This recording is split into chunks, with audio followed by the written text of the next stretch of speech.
अभिनंदन के पकड़े जाने पर चुप्पी साध लेने वाला गोदी मीडिया अब छोड़े जाने के ऐलान के बाद मोदी को मास्टरमाइंड बता रहा है।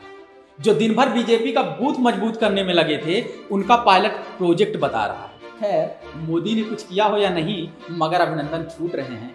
इमरान और पाकिस्तान अच्छे हों या बुरे, लेकिन भारतीय सैनिक को सम्मान सहित वापस किया जा रहा है। नफरत और हिंसा के इस दौर में शांति बहाली की अपील की जा रही है।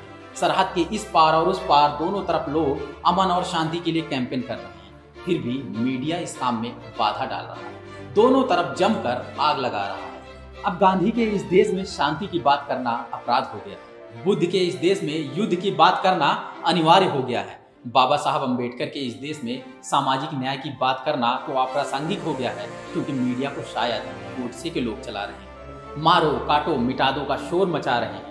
टीवी स्टूडियो को वॉर रूम बनाकर पूरे देश को युद्धोन्मादी बना रहे हैं।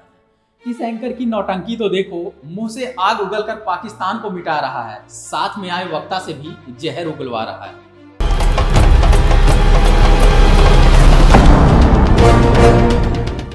इससे दुश्मन कोई सबक सीखे या न सीखे, लेकिन भारतीय दर्शकों की बुद्धि और विवेक का मजाक जरूर उड़ रहा है। दरअसल पाकिस्तान और आतंकवाद को बहाना है, इन्हें अपना एजेंडा चलाना है। चुनाव से ठीक पहले देश को भटकाना है, क्योंकि ये जानते हैं आपकी देशभक्ति को भुनाया जा सकता है।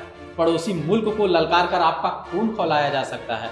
बेरोजगारी, करप्शन और अन्याय का बड़ा से बड़ा मुद्दा छुपाया जा सकता है और कथित राष्ट्रवादी भाजपा के लिए वोट बनाया जा सकता है। इसीलिए सेना की बहादुरी पर ये मोदी के 56 इंच का सीना दिखाने लगते हैं। डायरेक्टली इनडायरेक्टली कहने लगते हैं वोट मोदी को ही देना, क्योंकि देश मजबूत हाथों में होना चाहिए और इनके लिए मजबूत का मतलब होता है मोदी। इसके लिए मानचित्र बनाकर उड़ा देते हैं पाकिस्तान का नक्शा, टीवी स्टूडियो से ही छेड़ देते हैं युद्ध और दागने लगते हैं जुबानी मिसाइल। वैसे जवानों को शेर कहकर बॉर्डर पर कुदा देने में इनका क्या जाता है? किसानों के बेटे जवान शहीद भी हो जाएं तो इनका क्या जाता है? सैनिक शहीद हो या मासूम लोग, इनका तो बिजनेस बढ़ जाता है, टीआरपी बढ़ जाती है, रेवेन्यू बढ़ जाता है। देश का नफा हो या नुकसान, इनका क्या जाता है? वैसे युद्ध से नुकसान होना तय है, क्योंकि विनाश ही युद्ध की नियति है। युद्ध से किसी फायदे का तो कोई सवाल ही नहीं है। क्या आपने कभी सुना है कि दो मुल्कों ने युद्ध लड़ा, परमाणु शक्ति वाले दो मुल्कों ने युद्ध लड़ा, इसलिए उनके यहाँ सुख समृद्धि और शांति आ गई? नहीं सुना होगा और ना ही सुनेंगे, क्योंकि युद्ध कोई समाधान नहीं है। ये बात सब समझते हैं, शायद मीडिया वाले भी, लेकिन इस पर आपको सोचने नहीं देना चाहते, विवेक का इस्तेमाल नहीं करने देना चाहते, इसलिए दिन रात शोर मचाते रहते हैं।